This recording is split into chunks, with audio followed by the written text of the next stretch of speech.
This week, one of the first things we do is graph equations of lines.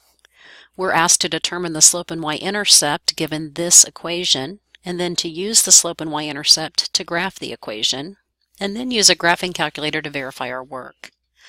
I notice that this is almost in y equals mx plus b form, except for this factor of 4 sitting in front of the y.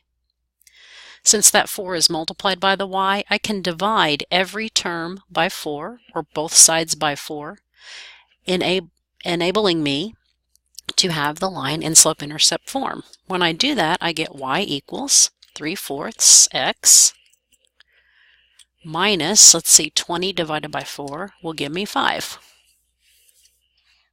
Oh, I'm sorry. Look at that. I bet you do this sometimes too, and then it tells you you're wrong. This just asks for the slope, not for the equation. And so I have the equation typed here, but I just want the slope.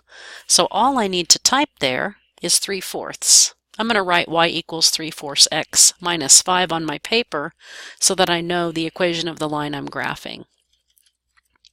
So the slope is just 3/4, or the number that was in front of the x, the coefficient of x.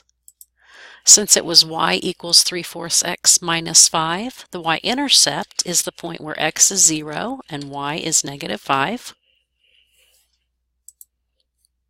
And then I'm going to use those points to graph my function.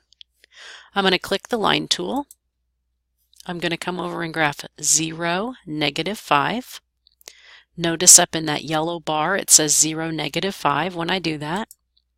And then my slope is 3/4, so I can rise 3 and run 4. I want to save that graph and then check my answer, and it looks good. I'd now like to verify this on my graphing calculator, so I'm going to click y equals so that I can input an equation.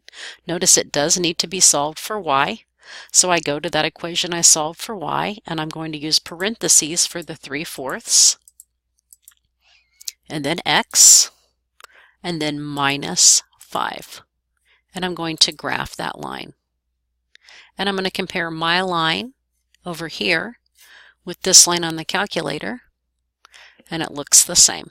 So we have verified this on the calculator.